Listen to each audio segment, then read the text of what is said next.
This podcast is produced by Amplitude Ventures, your partner in co-building early-stage startups into fundable, thriving ventures.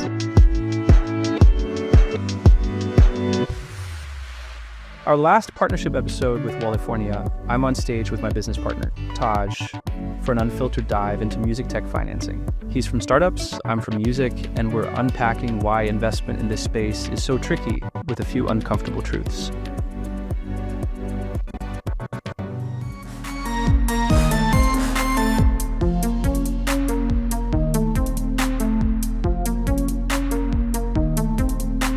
Appreciate it. Thank you for the people that came. So today we're going to do something special, and I'm going to allow myself to be a bit more controversial than usual. And this will be sort of streamed afterwards, so that's the beauty of it. The special guest today was someone who didn't know that they were going to join before this morning, because I wanted to make something very impromptu on purpose. So my business partner, Taj, welcome to the stage. You will be talking for this about me. So maybe we can get a microphone for Taj as well. So Taj, the reason why you're here is because you have no particular love of music, and that's why you're here. Yeah, I practically know nothing about music. I'll be very honest. I'm not neither formally educated, nor am I an artist, or no, I have worked in any label or anything. So that might seem like, okay, that's a pretty random thing, but Taj has a very, very deep background in startups and tech. And we work together with Amplitude Ventures, which is a venture studio that help build startups. And we have a heavy focus on music tech as well. But on the parallel, even though I come from the music industry, I am definitely a skeptic of sorts. I have spent probably 14 years in music industry. I've done a lot of work there, both academically and practically. And today we're going to talk about the state of music tech financing. Mm-hmm. And I'll call it our neutral commentary on what that means. I think it might turn out to be fairly negative, but I think it's more important to have an honest conversation than someone that's not honest. So Taj, we're going to have a dynamic today where you sort of going to co-commentary with me and ask some questions, but we talk about this professionally a lot. Mm-hmm. But maybe to start with, could you tell about your very brief experience with music tech and music tech financing? Mm-hmm. Like, what's your overall sense of what's going on here? Okay. So I think so, because I have no music background, so I have to just first give a context, who am I and where I'm coming from, because then it will be very easy for you to understand what perspective I'm talking about. I'm formally educated in journalism, mass communications, and films. I used to direct TV commercials, and then I moved to technology for a long time. I worked there, and we used to develop content for the global brands at a commercially very high scale. And then I had multiple startups of different types and kinds across the sector, from real estate to F&B to everything. And my businesses later on had nothing to do with my education, because I was only focused on one thing, that how to make more money. And then things happened, life happened, and I ended up in Norway. And I was new, and then there was one of the events by a music company going on, and I just went there to volunteer as a ticketing guy. And then the ticket manager introduces that you should meet somebody called Jakob, and he's interesting. I said, yeah, Jakob, listen to background. And then he said, okay, let's meet tomorrow for a 15 minutes coffee. And then that coffee has not finished. It's been 3 years. So this is my background. Now coming specific to music tech financing, I have a very clear view that, for example, that any business that you try to do has to at least work at grade 8 maths. This one goes in, this one goes out, this is a profit, this is the loss. I'm a very firm believer on that. Obviously, there are hybrid models that you bring in capital, and then you will make loss for a long period of time. You will acquire market, and then you go permanent. That's a different framework. I'm not against it. This is also a good framework. But at the very base fundamental level, the grade 8 maths has to work. And what is unfortunate part, what I have seen in the cases that we come across, neither the grade 8 maths work nor the Silicon Valley formula works. But you say, and if you try to statistically challenge, and if you ask questions, or you said, okay, plot the number. I mean, I believe so. I mean, I cannot put my money just because you believe so. Either put a number or put a strong thesis. And the thesis that you're putting is also sometimes just a repetitive, the same thesis. And it concludes, but the industry believes so. I'm not taking industry's money, it's my own money. So I'm going to do the basic numbers. So this is where I'm coming from.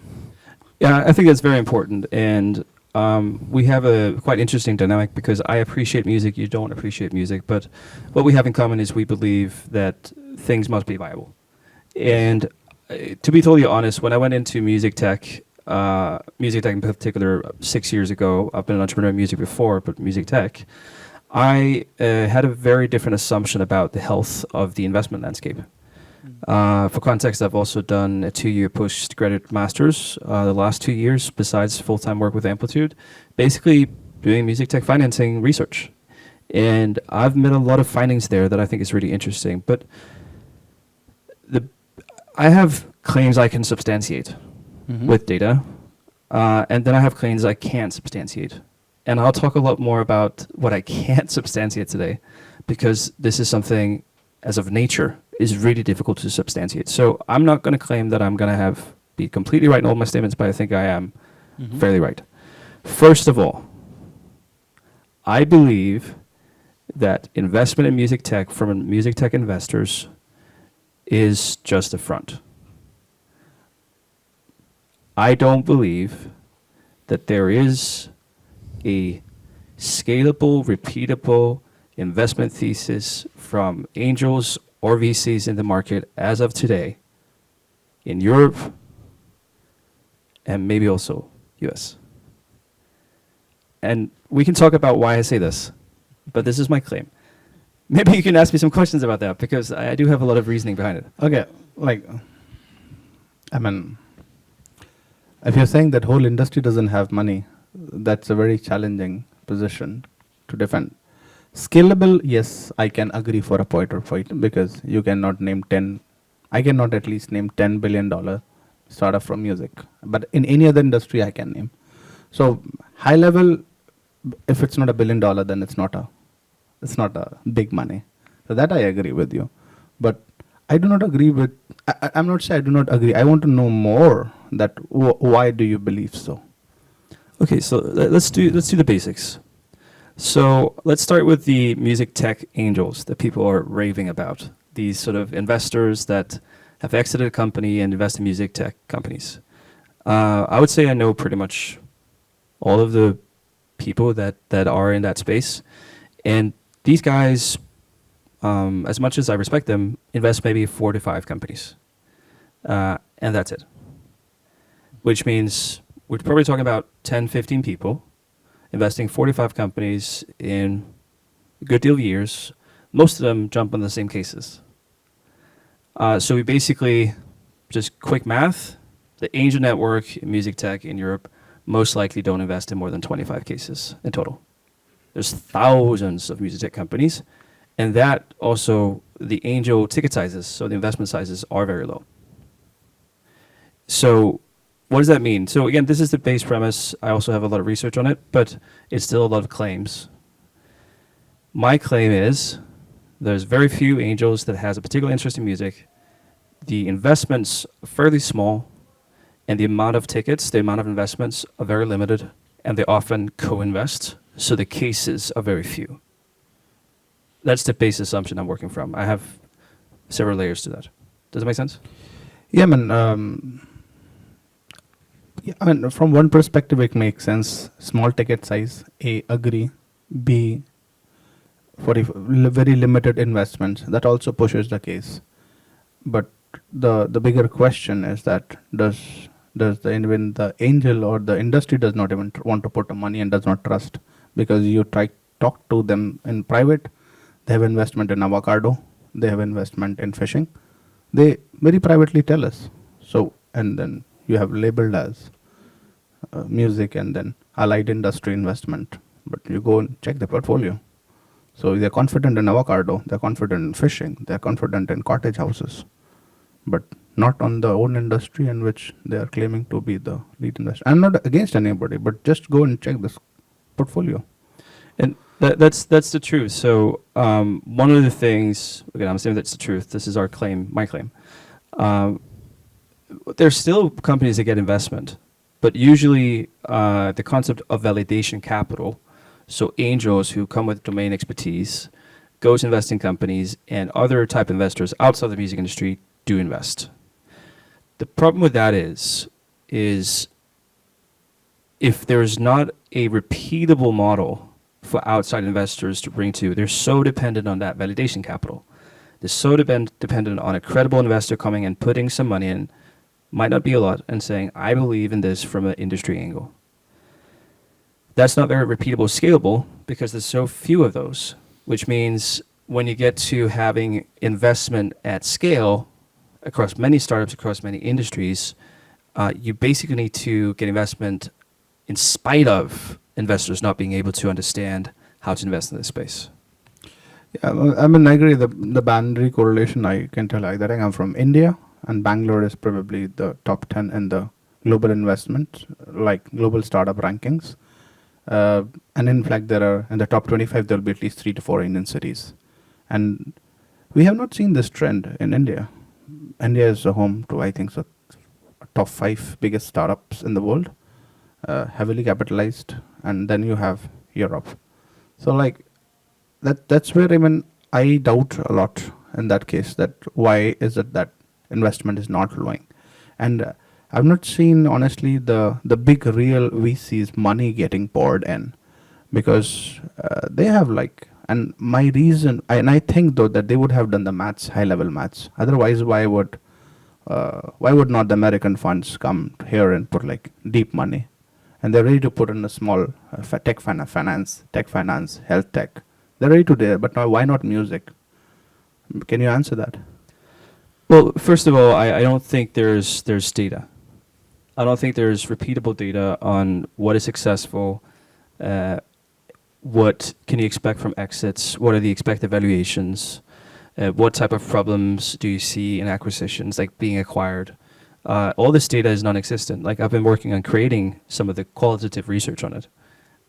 But through my academic studies, I have not been able to find any academic claims, statistical claims about what gets acquired. There's a few exceptions, like Warner Music, which I think are doing a really good job. My claim is that's very inadequate data. They also themselves state that this is US-based data, which means practically there is no EU data that's credible.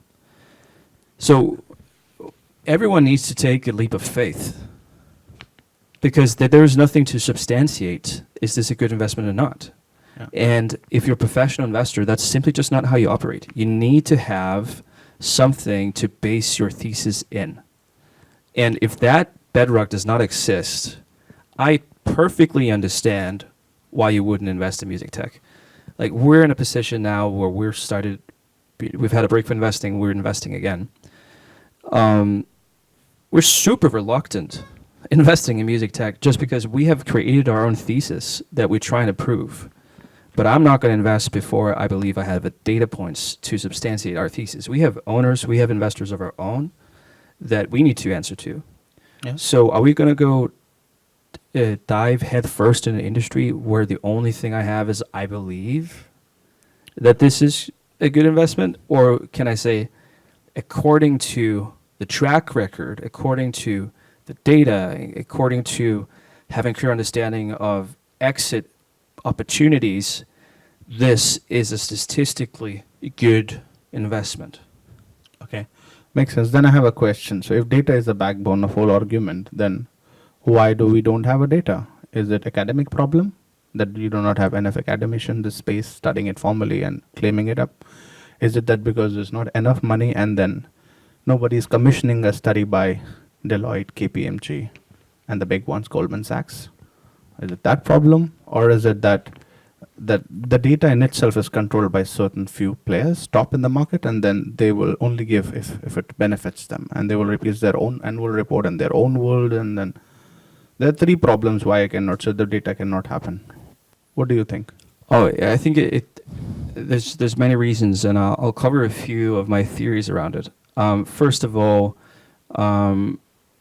what I believe to be one of the biggest issues is the perception of investors in the space. I would say, been running the numbers, that the VC investors in this space in general rarely invest more than 500 to 700,000 per year per VC in music tech in Europe. Which means if you count all the VCs together, I'm seriously going to doubt that they're deploying more than 3 million a year in music tech. In Europe? In Europe, yes. Of the recognized VCs together. But there's an illusion of that not being so. But these are privatized companies, so they have no obligation of acknowledging this or even disclaiming this. So there's an illusion of investments happening in this space. I do not see any evidence to that superseding 3 million euros per year from what we would call well-known VCs in music tech in Europe. So that's one thing. It's a big claim. That's a big claim. I understand. The second thing is there's very little capacity from interest groups to do such work. Like I love the Music Tech Europe initiative, and this is something that's been going on for a few years. It takes a lot of time to get enough capital support, soft funding, European support to go and do fundamental research.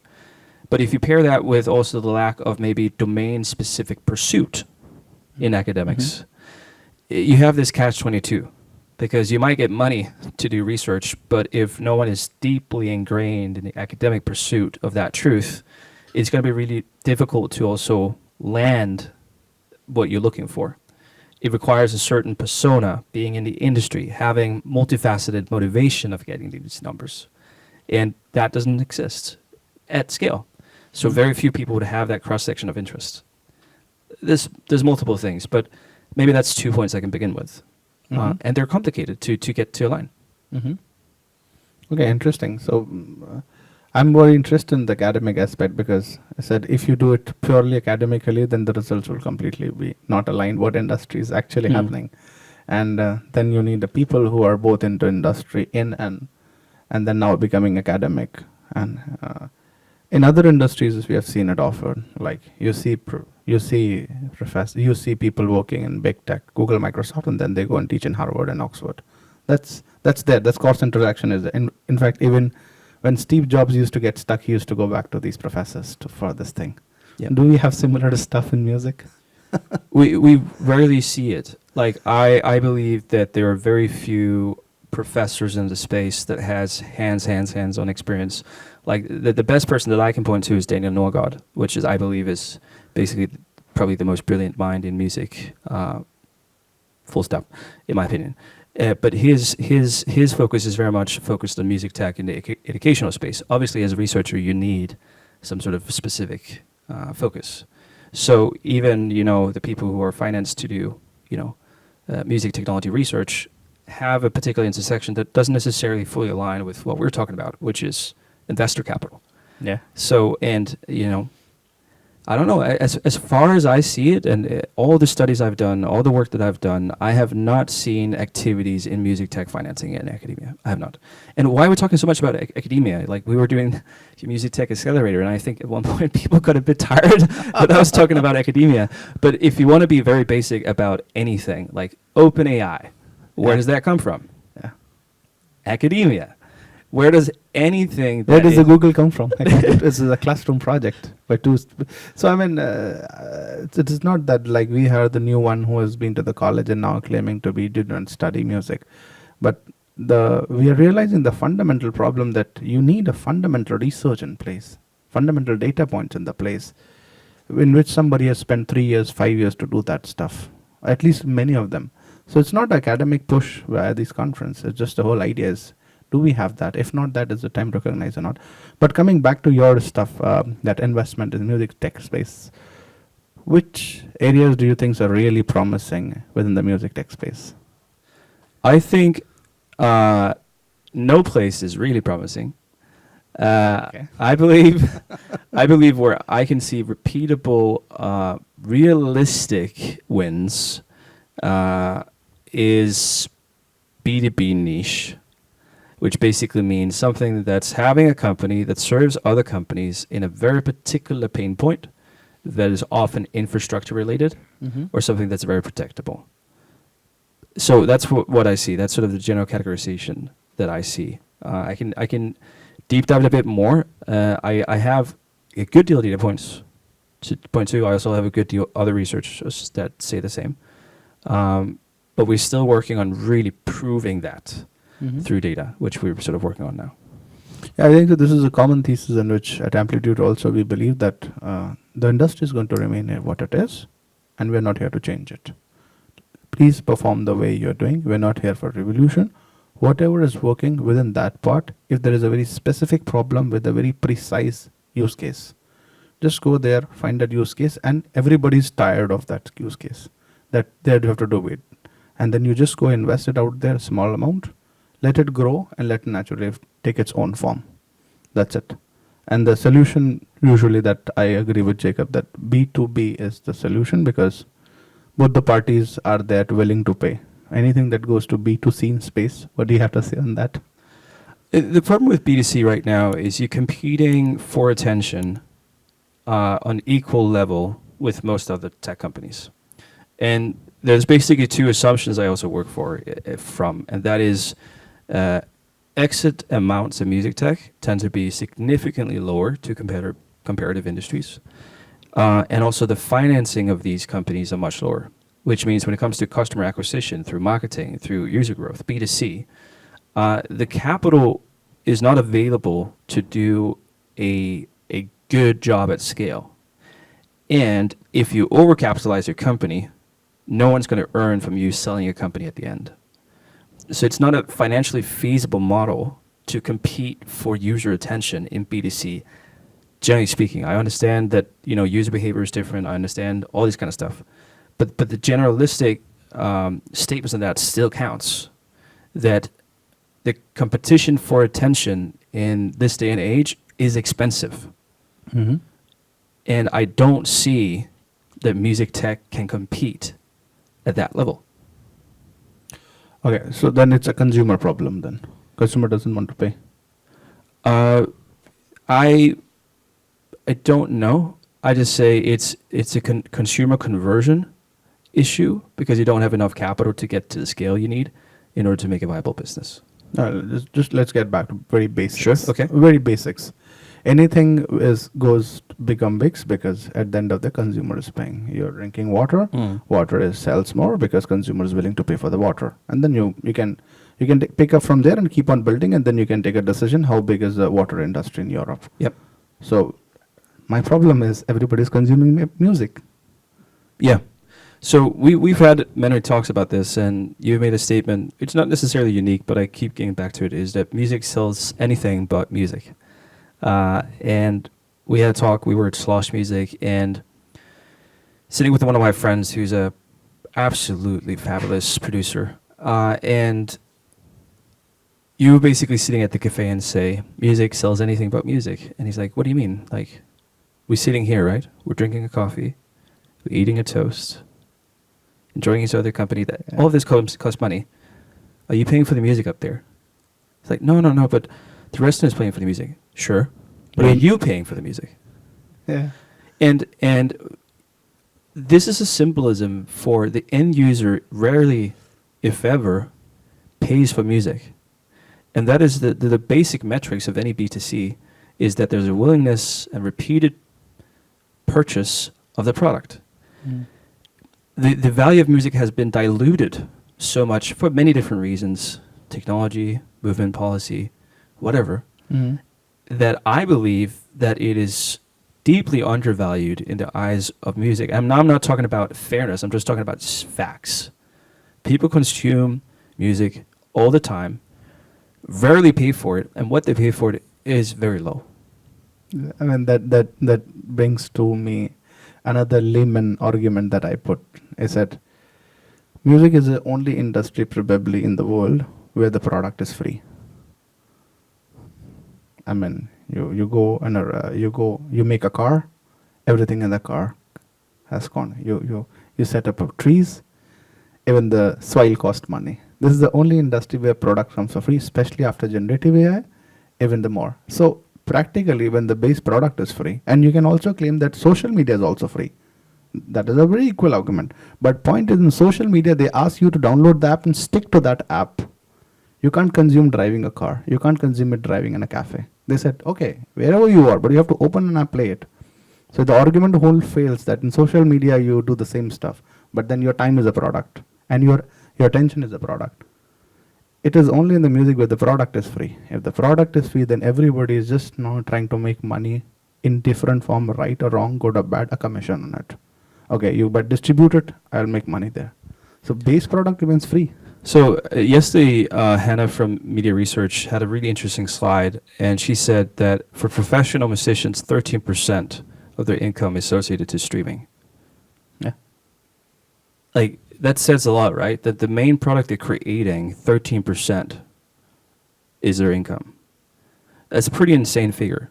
And when you say free, obviously you don't mean free, but practically free. Yeah.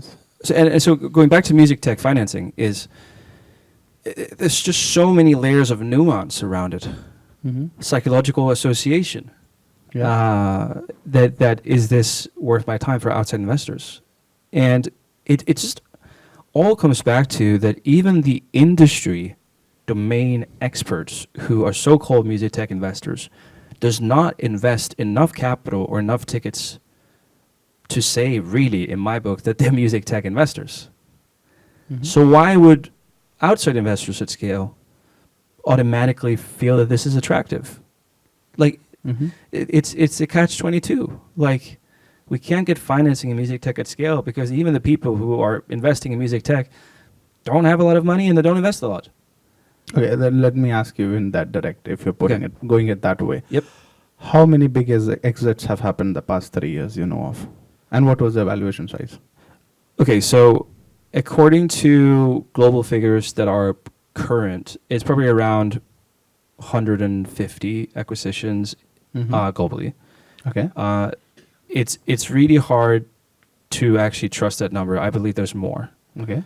So this might seem very contrary to my statement, but it actually isn't. If you look at the data that is out there, which I believe is not very correct, these have very high valuations, probably like 30, 40 million in average. Statements from VCs that I trust a lot, which come from music, does not invest in music, but like have raised hundreds of millions and exited for equally the same, claim that the 75% of the investment amount is under $15 million US. Okay. So 75. Okay.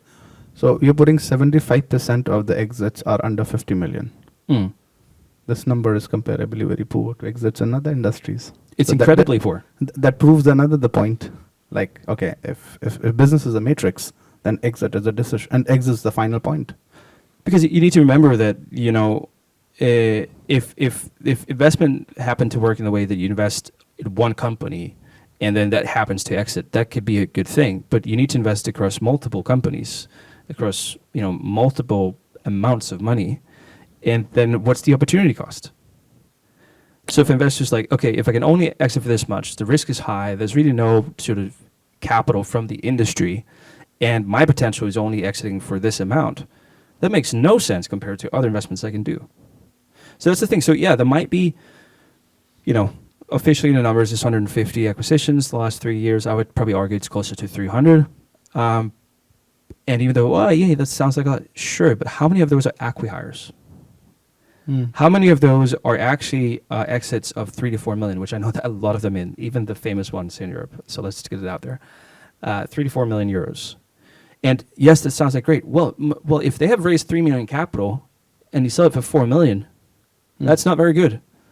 And then, you know, if founders have contributed as well, like with time and energy, have not taken out salaries, you might argue that the spending of the company is much more than what got sold for.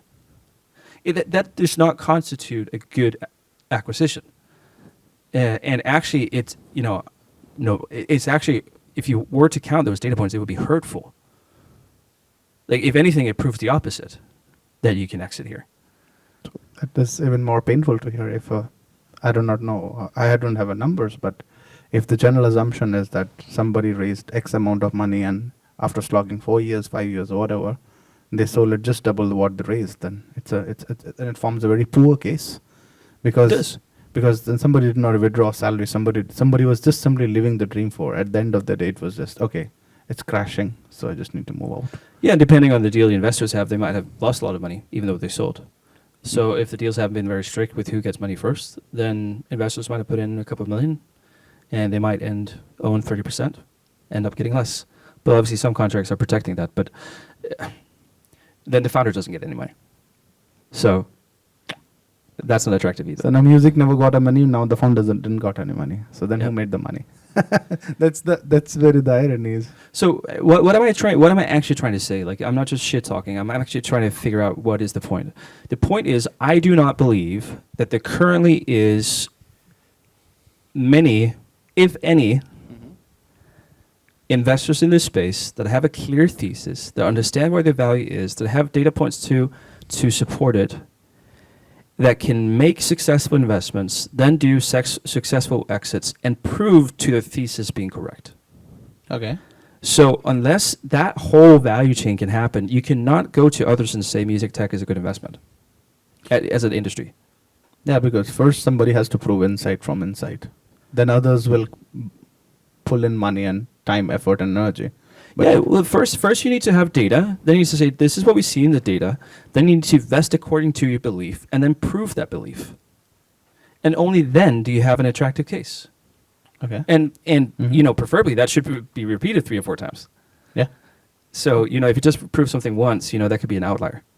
So, and I can claim this for sure, this does not happen.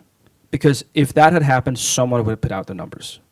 Like, it is to no one's benefit, including the investors, not saying, we had a thesis, we were successful, here's all the numbers. This would mean that this investor would raise another fund. Mm-hmm. Where are those numbers? Okay. That's even more difficult. Okay, so another thing I just want to ask the buzzword. Music industry is very complex. And if you're putting it that way, that's the first lesson or first thing you're told in the room. So if you're saying your industry is complex, how do you expect somebody from outside to get into your mess and understand this? Because the banking world is, for example, very simple. This goes in, this goes out. Healthcare world is very simple. Which there's some complexity, but they don't claim that our industry is complex. Do you think this is a very good proposition to put forward that, and especially music tech financing, if you want to raise money? I think the music industry is confusing, not necessarily complex. I think that many industry professionals are very lazy with their research, and they default to emotions and statements, and that is socially accepted. I believe the music industry is confusing. I don't believe the notion that the music industry is complex compared to other industries. So at the end of the day, it's personal statement and emotional pitches that win, not the real numbers. Yeah, again, if the industry who's supposed to do due diligence are happy with having most of their knowledge grounded in subjective emotional interpretations, Okay. Okay. So what? Okay. Let's head towards the solution. Do you think there is a practically in the solution, or at least okay? If you're not you, but do you think there are things that some other places somebody's doing that you think these are things to look forward to in music tech financing? honestly speaking, I believe the only player right now, there's only 2 players right now that I believe are doing a positive impact on music tech financing. Mm-hmm. I don't know everything. I definitely don't know the East, so Asia. Mm-hmm. So I know Europe very well, and I have a fairly good sense of US. There's only 2 entities that I believe is doing a really good work. Mhm. One is Sound Invest in Denmark, Mm-hmm. an audio VC company. Why they're doing it? Because audio in Denmark has been widely successful. Mm-hmm. They have a very clear thesis. They know what they invest in, and they're very outspoken. Mm-hmm. Only VC in Europe that I subscribe to when it comes to having a thesis they're trying to prove. Mm. Sorry to say, only. Second is Music Tech Europe. because they're the ones insisting on having research and data on topics that are now just subjective. Other than that, I see nothing. Okay, so I'll talk about Music Tech Europe then. Okay. Because then most of the European countries have the tech which is there, are affiliated practically to that. So what specific steps do you think they are taking or they should take, or how other regional countries or regional associations can help them to get better? I think it's a really difficult answer, because the easy answer would be that we would come together and create data on what's happening, who gets financing, who's exited. But it's much more complex than that. Like, I have friends in music tech that have exited companies that are not public, have made insane amounts of money, and they have so strong NDAs that they would go to prison if they said anything. Like, it's not that bad, but like, it's really bad. So, you know, even a lot of the data points are just hidden by incredible NDAs. And a lot of the motivation for people to go out of their way to contribute to something that's very untangible about creating a European data set is also very hard motivation, especially if they want to break NDAs or they want to be anonymized data, or even knowing that these exist. Like, a couple of my friends have also sold companies, and there's been no PR announcement, there's been no like LinkedIn post. There's just like, oh, that happened. Like, how would you know at scale how to navigate that? How you gather data? So, you know, I'm not trying to be skeptical to my own suggested solution. I'm just saying even that is very difficult. But I believe gathering data on a regional basis, on an international basis, about music tech financing, funding, acquisition, valuation, multiples, actual deal structures, acqui-hires versus capital acquisitions is key to having any informed data to do any thesis on. Okay, so there's the last one, and then you can close it if I want, because I think so. It's too much of ranting happened today. Okay, what are the three music tech companies you think that really believe in them? That you do not know what will happen to the future, but you say, yes, this is something that will, or at least areas where this will work. I believe I have a few companies, and I have limited knowledge because I'm not an investor in those companies. I haven't done deep due diligence, but I've done my homework to the extent that I can. So one company that I really believe in is BeatDap out of the US, Morgan and Andrew. They're basically a fraud detection company in music rights. They've partnered with Tune Global, for example, which is the biggest independent white label solution for streaming services. And they have found, research by the way, that they claim that 10% of all streams in the world is fraudulent. Billions is fraudulent. And I believe they can be the first unicorn in the music industry. Tech unicorn in a while. So beat that. I deeply believe in Copyright Delta. Dan is here also. Dan Archer. I believe that is probably the most brilliant founder I know in music tech. They've had a hard time raising capital, have a hard time really getting momentum, but that's because they're fundamentally changing things. So if they succeed and they basically work with attribution of rights with AI, incredible team. I believe that. They're both heavy B2B niche, by the way. And the third company, I'll stick to those two because I have a few more, but like these guys I'm very, very optimistic about. Yeah. Okay, so there is always a hope as a word on which we all play. So let's hope things get better. And as of now, it's not that bad. I don't think that's bad because change doesn't come in one day. It takes time somebody to come up and say, you know what, this is not working, or this needs to be improved. And I think so. If you have a platform like Wallifornia where you sit down and we can freely say this, I think so that the very fact that somebody is providing a platform to say this is a recognition of the fact that something needs to be done, and it's a long journey. Yeah, and I don't think they knew that I was going to say this though. But yes, I do. I do recognize it. Yeah, it's a surprise. I always default to negative. I'm sorry, but I believe that if there's not someone uh, outward spokenly claim that they're smoke and mirrors and complete lacking of a thesis, Mm-hmm. that's going to go really slow. Yeah. So I've made it my personal mission in all my arrogance to shout this from the rooftops and be wildly unpopular the next couple of years, and then might fall on my face and totally fail. But I believe people are not speaking about this, and I believe if no one is speaking about this, it will take 10, 15 years. If I speak a bit about this loudly, I must say now I have one of the largest podcasts in the world.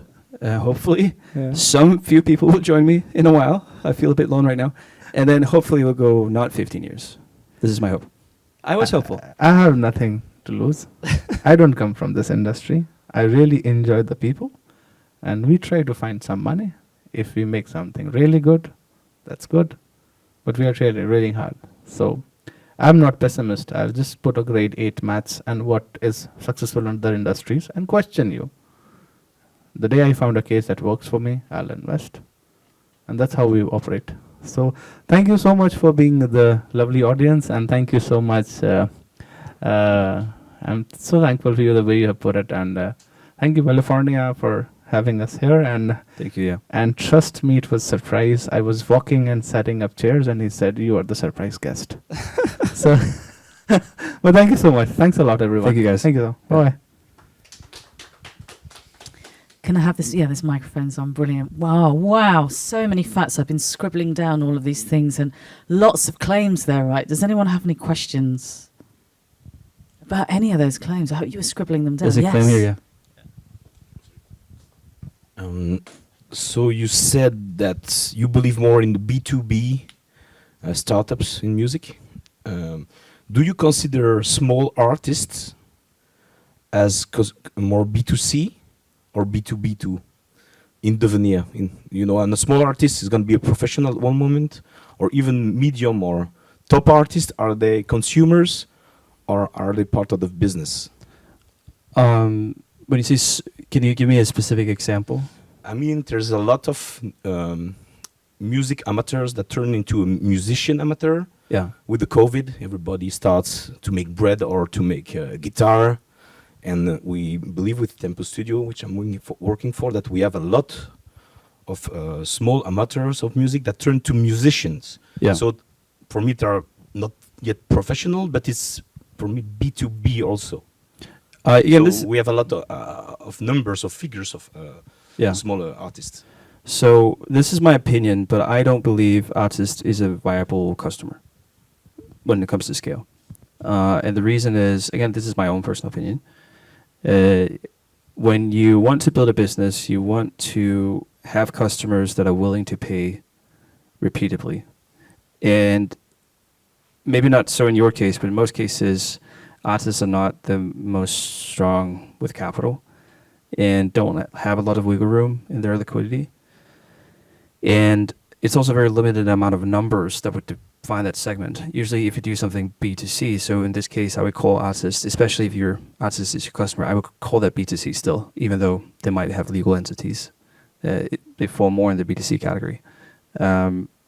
There's just not enough scalableness to create good models. There exist good companies with that model. I'm not saying it doesn't exist. I'm just saying it's an uphill battle, the way that I see it. So basically you are saying hobbyist, basically. People who do not have formally studied or did this and now they're hobbyist. So yeah, leisure. So the leisure is leisure. Unless you try a completely new. I believe any startup needs to be really good at one thing. So if education is a part of your startup, besides selling a product, it also gets really complicated. Whenever a startup has 2 layers of activities, it just really becomes difficult. I believe the best startups, if they disrupt anything, I don't like that word, but if they, change things, they should change one thing and then leave everything else as is. Yeah, exactly. So then you can go into music education. That is an industry, and say I owned education within music. That's fantastic. And then you operate within that framework. and then you can make it a lot. But you say, no, I will educate you, then I will give you gig also, then you will become working artist also. Then there is no layer to it, because each one of them, it's not bad, but each one of them is a separate industry. It has its own frameworks, its own laws, and then practically when some one person tries to do it, he might succeed. But if you want to build a model, scale and volume and successful, raise capital, then let's ask, you're doing 5 different things, where should I put my money on? Yep. And again, we speak from an investor angle more so than what we believe can do impact. Yeah. Yeah. Thank you, Emmanuel. Anyone else? No. Amazing. Thank you so much, guys. It's Thank you. super insightful, fascinating. Thank you. Thanks a lot. Appreciate it. Thanks.